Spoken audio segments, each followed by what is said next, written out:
మనందరికీ తెలిసిందే, రాష్ట్ర ప్రభుత్వానికి రాష్ట్రానికి తలమానికంగా ఉన్నటువంటి ప్రభుత్వ రంగ సంస్థ సింగరేణి సంస్థ. ఈ సంస్థ కార్యకలాపాల్లో పెద్ద ఎత్తున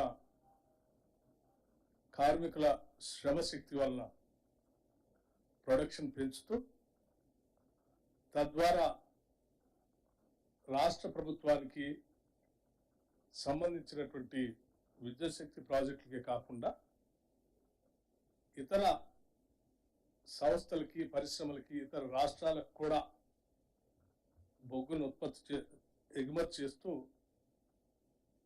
తెలంగాణ రాష్ట్రానికి పేరు ప్రఖ్యాతులు తీసుకొస్తున్నటువంటి సింగరేణి యాజమాన్యం కార్మికుల యొక్క శ్రమని, వారు సాధించినటువంటి లాభాలని కార్మిక సోదరులకు పంచేటువంటి ప్రక్రియ రాష్ట్ర ప్రభుత్వం చాలా సంతోషంగా ఈరోజు ప్రకటిస్తూ ఉంది. రాష్ట్ర ప్రభుత్వం ప్రాఫిట్ ఆఫ్టర్ ట్యాక్స్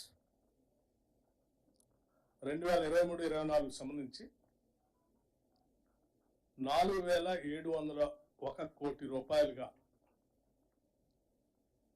ప్రకటిస్తూ దీనిలో సింగరేణి సంస్థ, ఆ సింగరేణి సంస్థలో పనిచేస్తున్నటువంటి యాజమాన్యంతో పాటు కార్మిక సోదరులు, వారి భవిష్యత్ తరాలు కూడా ఇదే రకంగా పెద్ద ఎత్తున ఉపయోగపడాలనేటువంటి ఆలోచనతో సింగరేణి వ్యవస్థని కూడా విస్తరిస్తూ కొంత పెట్టుబడి పెట్టే కార్యక్రమాన్ని కూడా ఈ సందర్భంగా తీసుకుంటాం. ఆ పెట్టుబడి సంబంధించి ఇన్వెస్ట్మెంట్ 2,289 కోట్లు పోగా 2,412 కోట్లని 33% లెక్క 796 కోట్లని కార్మికులకి, అంటే ఉద్యోగస్తులకి సరాసరి అనే యావరేజ్ 1,90,000 రూపాయలుగా 1,90,000 రూపాయలుగా పంచేటువంటి కార్యక్రమాన్ని ఈ సందర్భంగా ముఖ్యమంత్రి గారి సమక్షంలో యావత్ మంత్రిమండలి మొత్తం సింగరేణి యాజమాన్యంతో కలిసి ఇప్పుడు ప్రకటిస్తూ ఉన్నాం. దీనికి మేమంతా చాలా సంతోషిస్తూ ఉన్నాం, ఇంత పెద్ద ఎత్తున పంచుతున్నాం. గత సంవత్సరం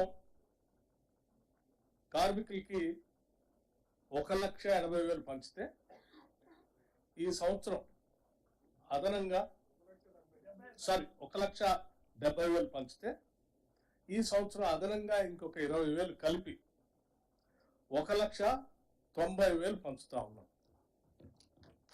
ఇది 20,000 అదనంగా మనం ఈ సంవత్సరం కార్మికులు పంచుతాము. ఇది కాకుండా కూడా ఇంకా కార్మికుల భవిష్యత్తు కోసం పెద్ద ఎత్తున సింగరేణి సంస్థ చేత విస్తరించడానికి తీసుకోవాల్సిన చర్యలు కూడా చేపడతా ఉన్నాం. దీంట్లో ఇంకా గొప్ప విషయం ఏంటంటే, మొట్టమొదటిసారి ఈ సింగరేణి సంస్థలో పనిచేస్తున్నటువంటి ఉద్యోగస్తుల సంఖ్య 41,837 మంది. 41,837 మంది పర్మనెంట్ ఎంప్లాయీస్ ఉంటే,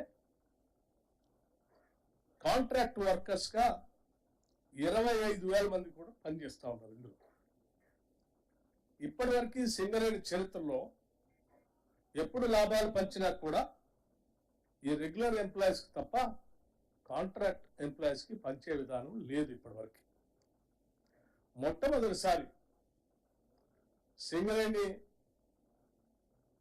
సంఘాలు, రికగ్నైజ్ యూనియన్స్, అట్లాగే యాజమాన్యం, రాష్ట్ర ప్రభుత్వం అందరూ కూడా ఆలోచన చేసి ఒక మానవతా దృక్పథంతో వీళ్ళు కూడా పనిచేస్తున్నారు కాబట్టి వీళ్ళకు కూడా కొంత మనం చేయాలనేటువంటి ఆలోచనతో మొట్టమొదటిసారి ఈ కాంట్రాక్ట్ ఎంప్లాయీస్ కూడా ఒక్కొక్కరికి 5,000 రూపాయల చొప్పున మొదటిసారి పంచుతా ఉన్నాము. ఇది సింగరేణి చరిత్రలో మొట్టమొదటిసారి.